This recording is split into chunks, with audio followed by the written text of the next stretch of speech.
in our institutions. It's giving more explicit action and meaning to our first 3-4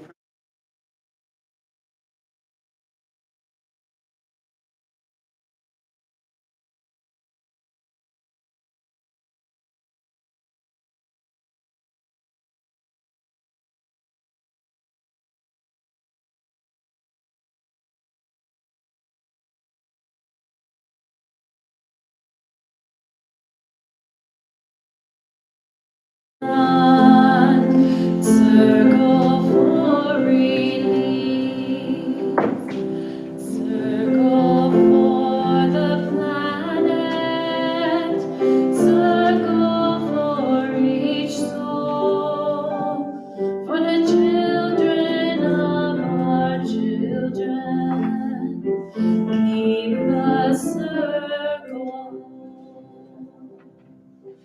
Circle round for freedom, circle round for peace, for all of us in prison, circle for release, circle for the planet, circle for each soul, for the children of our children.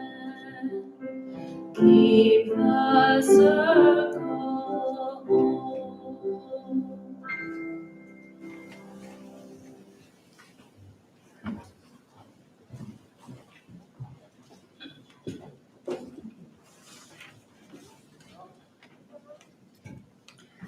Our words of welcome.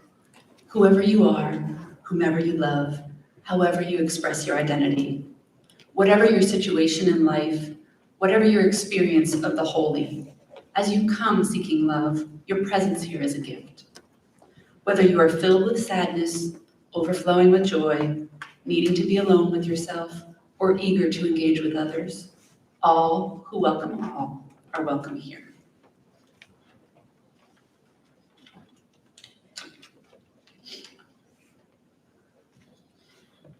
Our first reading this morning is out of our Singing the Living Tradition hymnal, number 530 by Robert Weston. Out of the stars in their flight, out of the dust of eternity, here we have come, stardust and sunlight, mingling through time and through space. Out of the stars have we come, up from time, out of the stars have we come. Time out of time before time, in the vastness of space, earth, spun to orbit the sun, earth with the thunder of mountains newborn, the boiling of seas. Earth warmed by sun, lit by sunlight, this is our home, out of the stars have we come. Mystery hidden in mystery, back through all time, mystery rising from rocks in the storm and the sea. Out of the stars, rising from rocks and the sea, kindled by sunlight on earth arose life. Ponder this thing in your heart, ponder with awe. Out of the sea to the land, out of the shallows came ferns. Out of the sea to the land, up from darkness to light, rising to walk and to fly, out of the sea trembled life. Ponder this thing in your heart, life up from sea, eyes to behold, throats to sing, mates to love. Life from the sea, warmed by sun, washed by rain, life from within, giving birth, rose to love. This is the wonder of time. This is the marvel of space. Out of the stars swung the earth, life upon earth rose to love. This is the marvel of life, rising to see and to know. Out of your heart cry wonder, sing that we live.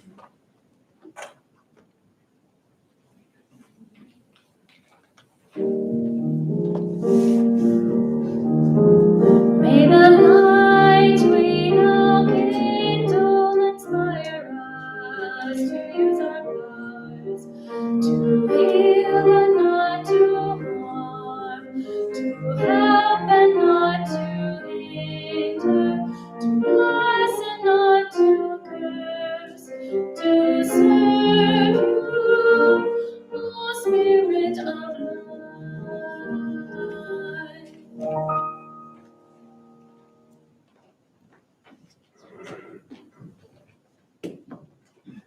Good morning, everyone. And good morning to our Camp Stuffy Plushy campers. If you didn't know, you will now know that this weekend we had a camp here at UUCR for stuffed animals. And some, we've got dolls, we've got stuffed animals, we've got all kinds of folks over there. We've got a Pokemon. We have the coolest group of campers. And what we got to do this weekend is my favorite part of any camp. And you might notice that they're on special quilts made from 15 years worth of summer camp. I love camp. And part of the reason why I love camp is we get to make a community with a bunch of strangers that came together. And you'll notice that in the video about Camp Stuffy Plushie that we're gonna show. Now, this is not the final video. If one of these is your camper, I promise you there are a lot more pictures to show. But we didn't have 3 or 4 hours for me to show you those pictures this morning. So I have a quick video to show you what we did. We did all the typical camp activities. We had welcome worship. We created a community covenant. And I even read some of those things out for you so you know what's happening in this video. So pay close attention to our covenant. Look and see what we did this weekend to form our own community with all of our counselors, who are the owls around the room, and all of these wonderful stuffies. This is where I say roll it, Betsy. It's about connection. Camp is about community. Since we can't camp together in person, we decided to bring all of our wee family to camp instead. Welcome to Camp Stuffy Plushie.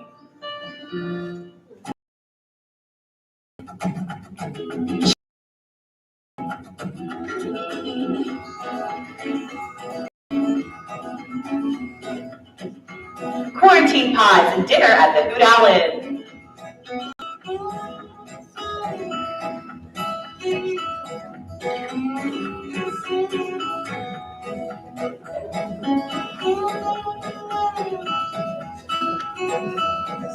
Welcome worship and community covenant. Stuffy Plushie campers will take care of each other just as our humans take care of us with love, cooperation, and conflict resolution. Saturday activities.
On Sunday, we all went home after the UUCR church service. At Camp Stuffy Plushie, we share, help, comfort, learn, and express our thanks to Nate, Heather, Bonnie, and Reading Seeds. See you next year.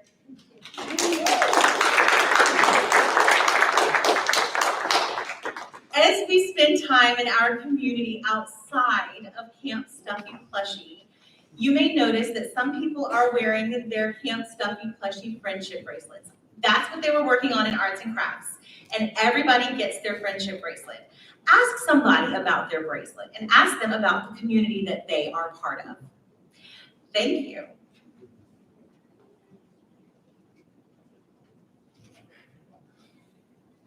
I now have a reading called The Free Mind by William Ellery Channing. It's number 592 in our hymnal. I call that mind free, which masters the senses and which recognizes its own reality and greatness, which passes life not in asking what it shall eat or drink, but in hungering, thirsting, and seeking after righteousness. I call that mind free, which jealously guards its intellectual rights and powers, which does not content itself with a passive or hereditary faith, which opens itself to light whensoever it may come, which receives new truth as an angel from heaven. I call that mind free, which is not passively framed by outward circumstances and is not the creature of accidental impulse, which discovers everywhere the radiant signatures of the infinite spirit, and in them finds help to its own spiritual enlargement. I call that mind free, which protects itself against the usurpations of society, and which does not cower to human opinion, which refuses to be the slave or tool of the many or of the few, and guards its empire over itself as nobler than the empire of the world. I call that mind free, which resists the bondage of habit, which does not mechanically copy the past, nor live on its old virtues, but which listens for new and higher monitions of conscience, and rejoices to pour itself forth in fresh and higher exertions. I call that mind free, which sets no bounds to its love, which, wherever they are seen, delights in virtue and sympathizes with suffering, which recognizes in all human beings the image of God and the rights of God's children, and offers itself up a willing sacrifice to the cause of humankind.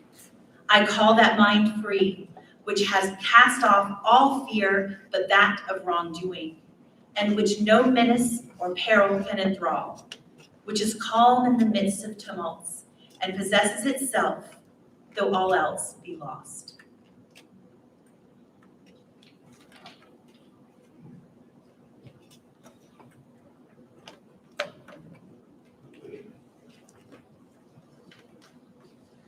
Our next reading is from P.T. Barnum called Universalism. I base my hopes for humanity on the word of God speaking in the best heart and conscience of the human race. The word heard in the best poems and songs, the best prayers and hopes for humanity. It is rather absurd to suppose a heaven filled with saints and sinners shut up all together within four jeweled walls and playing on harps, whether they like that or not. To the Universalist, heaven in its essential nature is not a locality, but a moral and spiritual status. And salvation is not securing one place and avoiding another, but salvation is finding eternal life. Eternal life has primarily no reference to time or place, but to quality. Eternal life is right life, here, there, everywhere. The present life is the great pressing concern.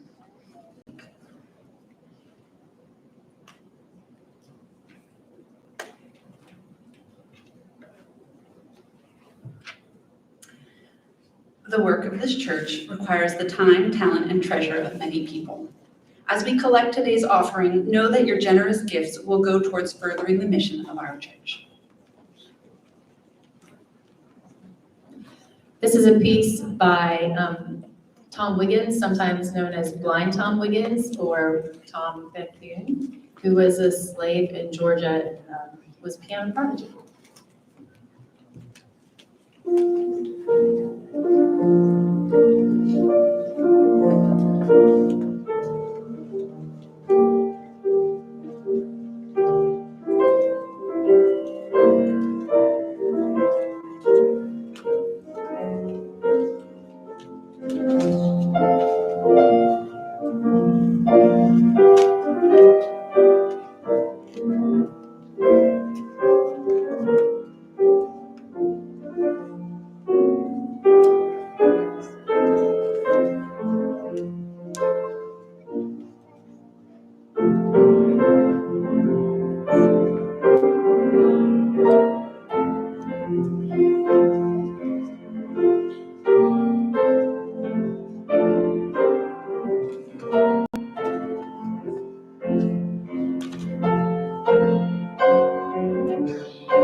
morning again, everyone. I want to start out by thanking Betsy on sound and Jill facilitating this morning and Carrie on the piano for the music.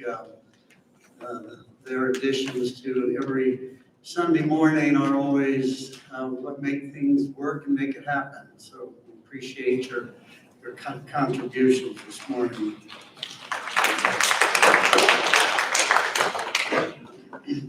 I'm going to start with a couple more readings, and the first one is from The Empire of Ants, The Hidden Worlds and Extraordinary Lives of Earth's Tiny Conquerors by Fortzik and Fitza in 2020. And the first part of it is just some fascinating information. But nobody knows how many ants there are in the world. Some scientists estimate that there could be around 10 quadrillion. If you lined up all the ants in the world, they could form a chain reaching from the sun to Earth and back 344 times. These days, humans consider themselves rulers of the world, yet the world would be quite happy without us. Imagine what would happen if all the humans on the planet disappeared. Of course, humanity is a part of nature, but in many ways our behavior is no longer in balance with its natural cycles. You might say that we humans are more of a curse than a blessing for life on Earth. And the next reading is a review on this little book here called The Dawn of Everything, A New History of Humanity by Grabner and Wingrove. This is a review from Atlantic Monthly. The bulk of the book takes us from the Ice Age to the States, Egypt, China, Mexico, and Peru. In fact, it starts by glancing back before the Ice Age to the dawn of the species, Homo sapiens, developed in Africa, but it did so across the continent, from Morocco to the Cape, not just in the eastern savannas and in a great variety of regional forms that only later coalesced into modern humans. There is no anthropological Garden of Eden. In other words, no Tanzanian plain inhabited by mitochondrial Eve and her offspring. As for the apparent delay between our biological emergence and the actual development of culture, a gap of many tens of thousands of years that the authors tell us is an illusion. The more we look, especially in Africa, rather than mainly in Europe where humans showed up relatively late, the older evidence we find, the older the evidence we find of complex symbolic behavior. Emerging on Earth as a single-celled somethings roughly 4 billion years ago to the current species of Homo sapiens who can go to the moon and back has the potential of destroying most of life through nuclear weapons and do a few other things. That is the human story. This past November, one of the Unitarian Universalist Association's Soul Matters curriculum themes was called Holding the Human Story. November was also Indigenous Heritage Month. So I became interested in this topic from a desire to look at the whole human story. But I found that I was particularly challenged in doing this when I came across by chance or divine intervention the very recently published book I referred to in the Atlantic Monthly Review, The Dawn of Everything, A New History of Humanity. I just couldn't ignore this remarkable and inspiring undertaking of a book. It is, as you saw, a sizable book, 550 pages of text, plus 160 pages of footnotes and bibliography. Yet it caused me to pause and realize that so much of the point of addressing holding the human story is to address how our understanding of human history has failed to address the injustices inflicted upon groups of people by a male-dominant and often white culture. That if we are to hold the human story in the metaphorical cup of our hands, we must hold all of humanity in our cupped hands, not just the human story as told to us by a dominant, exploitive, unjust, self-serving culture that thrives on inequality and exploitation for its power and its existence. Instead, a critical and transforming perspective must be practiced and taught that rectifies and rewrites this self-serving history of inequality and exploitation, and thereby instead empowers a humanity that witnesses freedom as a universal condition, not something meted out and defined by an authoritarian culture that is sustained by inequality, regardless of the social and governmental pretense of equality and liberty for all. Confronting institutionalized racism in our American democracy, a democracy founded upon principles of all human beings being of equal value, is a case in point. These are efforts to address the inherent historical inequalities of our human cultures. The book, The Dawn of Everything, however, which was initially intended to address the historical inequality, essentially holds that we can't truly address these inequalities while continuing to uphold the system that is dependent upon inequality for its existence. A cultural system founded upon and grounded in inequality will always revert to some kind of inequality to perpetuate the system. Reforming a cultural system that has sustained itself on the exploitation of others will only find other ways to exploit others. When the reality of the ideals of the equal value of all human beings, as held up by our Declaration of Independence, is consistently and fundamentally compromised and undermined by the technocratic reality of the directing dominant culture, those ideals will never be truly realized. So the authors of The Dawn of Everything purposefully discard the intention of reforming this gross pathological clash of the ideals of equality versus the reality of the inequality practices of our culture. Instead, the authors try to identify how this dominant, arrogant culture of exploitation came to evolve by redefining our understanding of human history. The authors particularly take to task the influences of Western philosophers Rousseau and Hobbes, whose ideas shaped the lens through which the human story we have been taught came to be written. For Rousseau, it was the idealized and glorified image of the noble savage, of indigenous early peoples who are a closed system of goodness uncorrupted by so-called civilization. The perhaps unintended consequences of such thinking has been to actually minimize and dehumanize the human savage, indigenous peoples, as not really being part of human reality.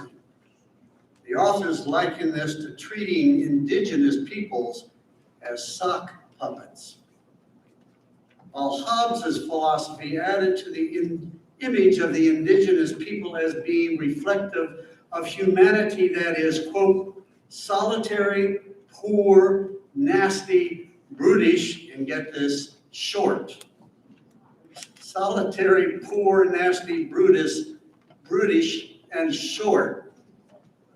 A modern society is thereby requires a commitment to a centralized state of a government of bureaucracies and required standards with a single central authority. Material gain as provided by increasing technological accomplishments is the measure of progress.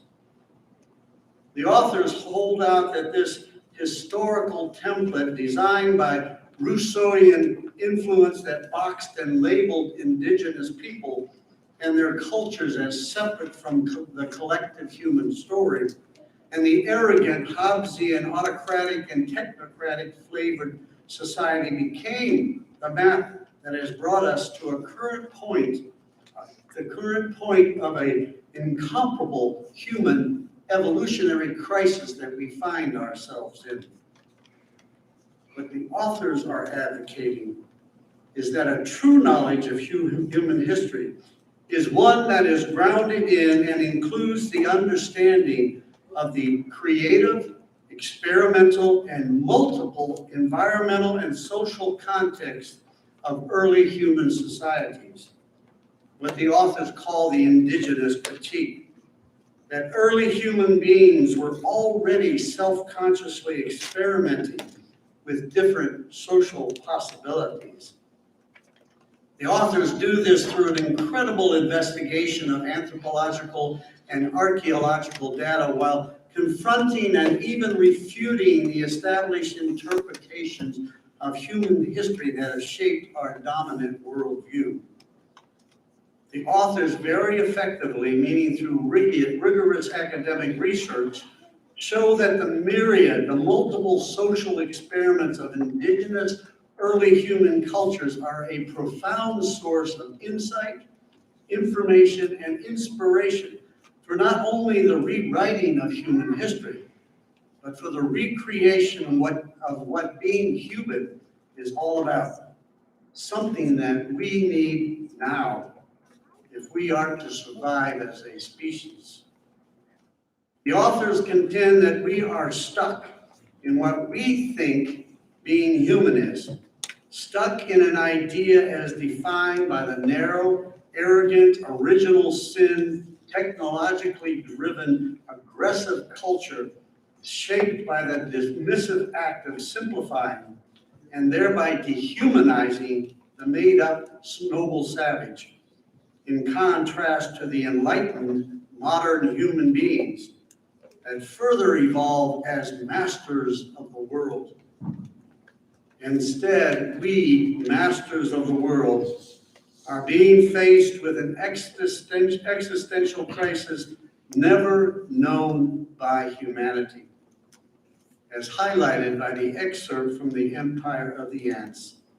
These days, humans consider themselves rulers of the world, yet the world would be quite happy without us. Instead, the authors of The Dawn of Everything plead for the fostering of what they call the ecology of freedom, where the creativity and imagination of being human is freed from this stuck idea of what it means to be human. Our fostering a culture in ecology of freedom is one that must seek guidance, education, and inspiration from our indigenous early human past, a cultural ecology that expands our understanding of what freedom truly is. A culture that is not being dictated by what William Ellery Channing infers to be the culture of tyranny. I call that mind free, which resists the bondage of habit and which does not mechanically copy the past, nor live on its old virtues, but listens for new and higher monitions of conscience and rejoices to pour itself forth in fresh and higher exertions. Which brings me to Unitarian Universalism. Channing, for those of you who don't know, is often referred to as the father of American Unitarianism. What a profound and power expression of this ecology of freedom is Unitarian Universalism.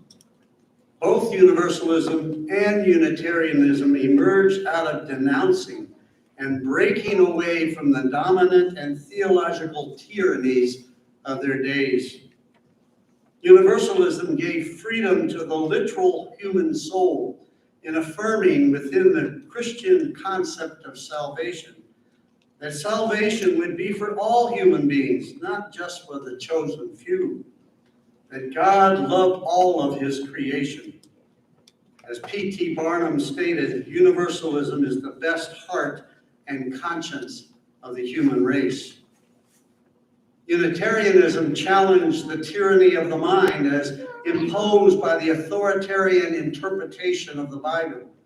Instead, the early American Unitarians saw that God gave humans the gift, the freedom of reason to understand Scripture, and that Jesus was a gift in true human form to be an example how to be a godly human being.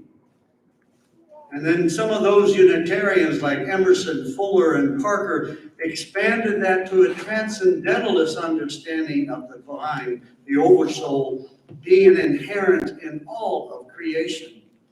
This freed the authority of religion from any belief system to the authority of religion being inherent to the conscience of each and every human being, fostering the evolution to the Unitarian Universalism of today, rooted in and nourished by our 7 principles. Probably more than any other American religious movement, Unitarian Universalism most poignantly reflects the American ideals of human freedom as expressed in the Declaration of Independence and the U.S. Constitution. And in doing so, Unitarian Universalism, at least in word, seeks to counter the dominant human culture of inequality, exploitation, and injustice as fostered by our myopic interpretation of human history. Unitarian Universalism in spirits seeks to foster this necessary ecology of freedom to engage with our evolutionary and existential crisis. That is what drew me to this body of human intention, to Unitarian Universalism. But an ecology of freedom demands not being confined by the tyranny of the dominant culture. Yet every second of our waking lives, and probably even in our sleep dreams, we swim in a dominant culture of tyranny. But our 7 principles are like the protrusion of the leg-like appendages of the early forms of life crawling out of the sea. Out of the sea to the land, rising to walk and to fly. Out of the sea trembled life.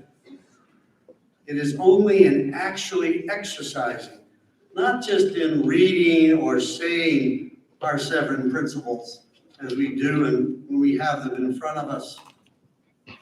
Our 7 principles are the ecology that changes us from one of resigned accommodation of tyranny to one of initially trembling ecology of freedom. Our Unitarian Universalist principles are inspired by the ecology of freedom given shape by our American democratic ideals, fertilized by the historical experiments and creativity of our indigenous ancestors, contain the means to change the course of human evolutionary history. Let me say that again. Our UU principles, as inspired by the ecology of freedom, given shape by our American democratic ideals, fertilized by the historical experiments and creativity of our indigenous ancestors, contain the means to change the course of human evolutionary history. I truly believe that our 7 principles are that potent, that powerful, that transforming. But that can only happen if more and more of us nurture the means to foster the ecology of freedom, to truly exercise and live out our 7 principles, and thereby extract ourselves out of this culture of tyranny in which we live. Unfortunately, we humans have come to accept, to be resigned to, that we are the best we humans we can be. This doesn't have to be, and frankly, it can't be the best we can do, the best we can be. Because otherwise, we truly are more of a curse than a blessing. The earth can live quite happily without us. We don't have much time. As Jane Goodall puts it, the greatest danger to our future is apathy.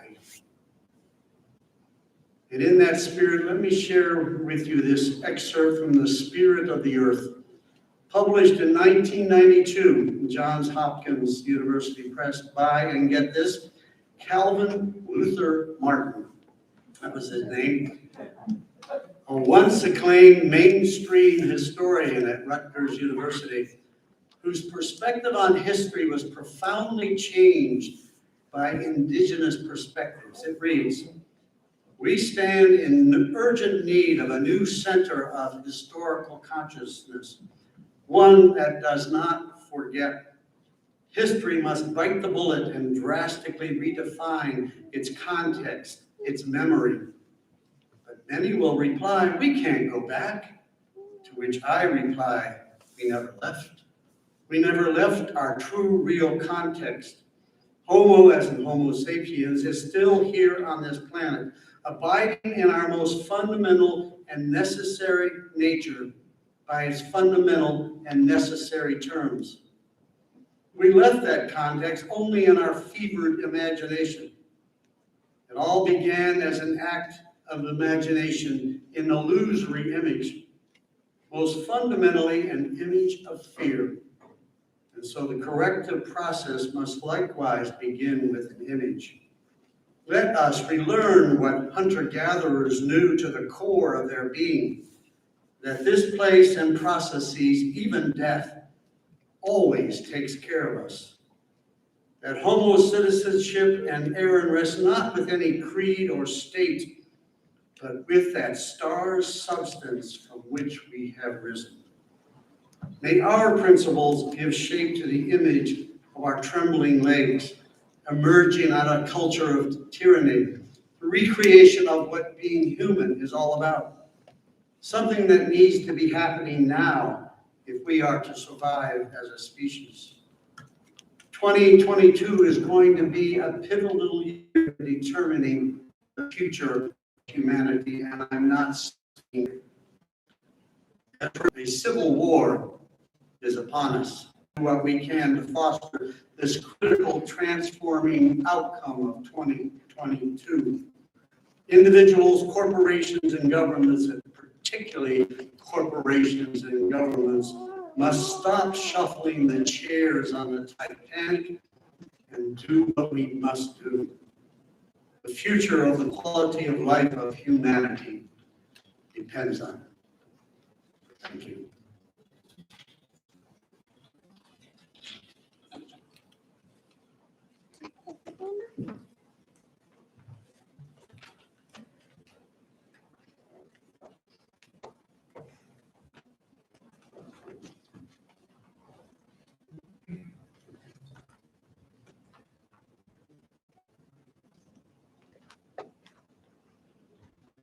Thank you, Kirk. And one of the things we do is share the joys and concerns of this congregation. If you have a joy or a concern that you wish to share, you can let the secretary, not the secretary, but the administrative assistant secretary do it on the office. Let her know, or you can let somebody from the caring committee know, or you can write in the Lifelines book, which we keep on the altar during Sunday morning, and the rest of the time is silent joy or concern that you want. You can put a pebble in the water and share your personal concerns. Let us enter into this time together. I just have one concern to share. Ed Bright has learned that a longtime UU member, Lori Henson, has passed away. She lived in Savannah, Georgia, pretty close to her friends, and she passed away a little while ago. She was in a nursing home. Now, Kirk I will light candles for all the people who are not here and for all the silent joys and concerns that are in your heart.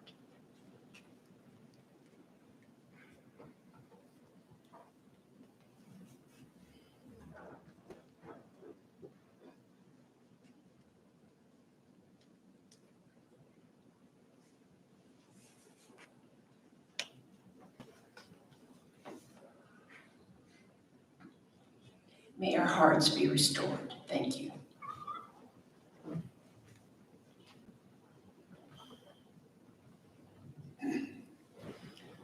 Let's just sit for a moment in quiet reflection and meditation and prayer, and being aware of our own struggles and the struggles of others, and knowing how important it is for us to be there for others and for others to be there for us. It's critical for our well-being, our the quality of life and survival.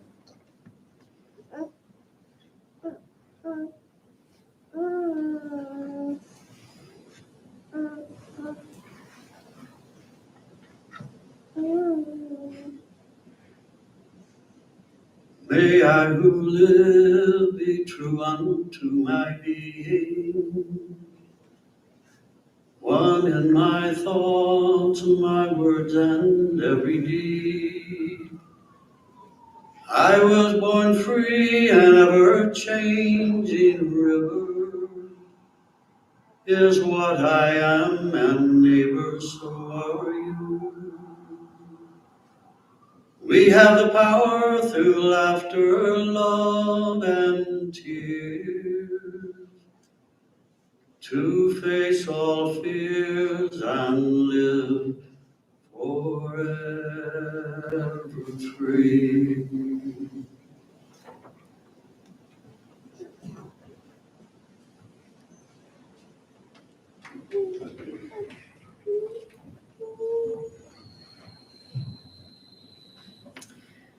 The most recent board meeting was this Monday, and I am the board's rookie member, so this is my first time doing the board report. Let's see, we had Lynn Yates come as a guest speaker. Lynn has been tasked with rebooting the Shared Ministry Committee, and she came to speak about what we want the function of the Shared Ministry Committee to be. The function, even in this church, has varied over time, and when you look at the UUA's guidelines, basically every congregation uses their shared ministry committee differently. So Lynn is now working to muster a band of 3 or 4 hardy volunteers who will try to define what the shared ministry committee will be doing from this point forward in our congregation, and then they'll come back and report to the board on their progress and how we're going to move forward. We had a report on the generosity campaign. Matt Livingston and Walker Hartman have been working so hard. If you have not yet attended one of their post-service workshops on giving in support of UUCR, do. It's really fabulously wonderful and also concise. We had a report on COVID safety. Catherine continues to work with the COVID safety group to determine best practices. On the bottom line is, of course, there are frustrations with COVID and how we're a minority nationwide. And I think the fact that we have been able to do virtual and in-person sessions really speaks to the work of our congregation and the work of our COVID safety board. So thank you. We also discussed AV equipment. For those of you who don't know, we have been spending a little bit of money on the AV side in hopes of making things smoother for our online viewers. Go into it and figuring out how, but Betsy has been doing progressing. We, as a board, will also be working on a policy regarding the use of our parking lot by outside groups that accords with our mission and supports community outreach. That is in the works, and if you have any expertise in this area, it would be welcome. There's a long discussion of our church finances, and the end result is church's finances are pretty healthy. We're doing great. Keep it up. The website is also progressing. This has been a huge issue, as you know, and then relying heavily on Heather. People who feel that they can, by updating the website with content that will be supplied from the different communities. If you think that you have experience in or would like to learn, we are happy to help with training. We would love to have volunteers. It is almost time for the annual meeting. We are going to work on setting up digital voting as we did last year, and ahead of that, we will offer a couple of Q&A sessions on the issues to be voted on. So look for information on that. Matt Livingston has also been working with the Connections team on getting a updated-ish membership count. This has bigger challenges than I realized. It's almost impossible to get down to a number of how many people are members of our church, but we're hoping to get a better idea. So that's in the works. And the safety committee is now working to have 2 people doing safety monitoring on some Sunday mornings, but also like more volunteers so that we can have people here in the event of an emergency. Of some unfortunate news out of the First Unitarian Universalist Church of Richmond, their senior minister, the Reverend Jean Bucky, who I understand has been here a few times, she suffered an untimely death. And this comes right before she was about to announce her retirement. So obviously this hit their congregation hard. We as a board sent a sympathy card to their congregation from all of us. But if you have personal connection to that church or to Reverend Bucky, did you need me that? The first is that the next book discussion for Living the Questions will be beginning next week. This occurs Sundays at 9:30. The book is Active Hope, How to Face the Mess We're In Without Going Crazy by Joanna Macy and Chris Johnstone. You can contact Bonnie Nelson. Bonnie Nelson's in the back. You can contact Bonnie to receive more information. And lastly, Carla there is needing to borrow a 5-point car seat for a 2-year-old. To take the 2-year-old to complete their immigration paperwork this Wednesday in Richmond. Please talk to Carla in person or Jesse if you think you can help out with this. Thank you.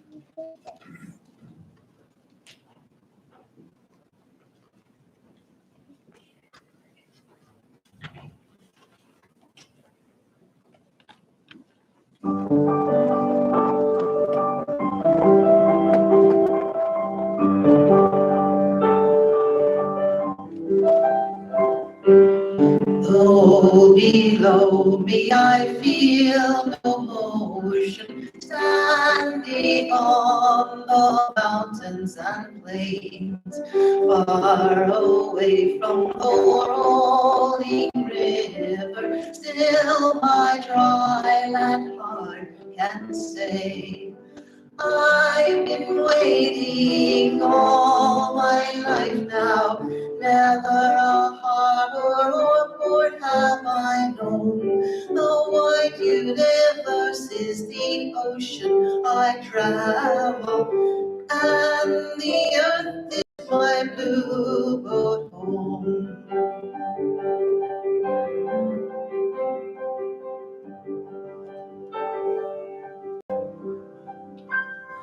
Sun, my sail, and moon, my rudder, as I ply the starry seas, leading over the edge in wonder, casting questions into the deep, drifting here with my life's companions, all we kindred pilgrim souls, making our way through the lights of the heavens in our beautiful blue boat home.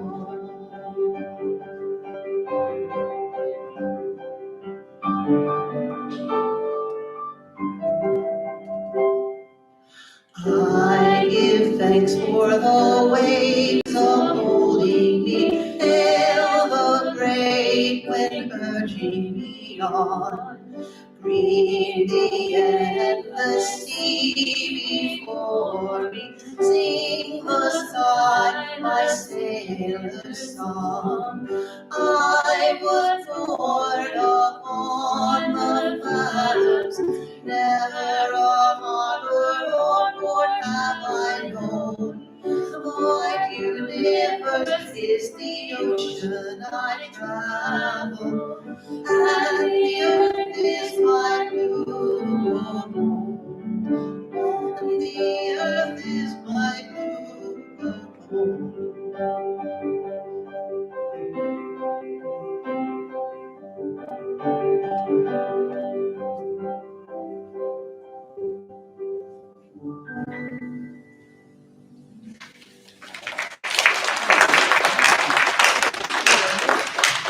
Thank you, Betsy and Carrie. And in closing, I want to thank Jesse for introducing us to this wonderful community, and that is an inspiration to us all. Thank you for that.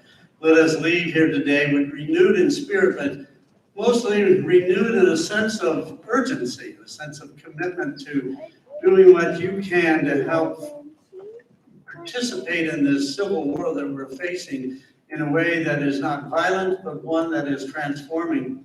Because we are truly facing challenges unknown to humanity before, and we all need to play a part in trying to do what we can, but mostly and especially getting governments and corporations to take the responsibility, because they are the ones who hold the power. And we need to put the pressure on them to exercise the power for leading us into a world community that is based on peace, liberty, and justice for all. Thank you.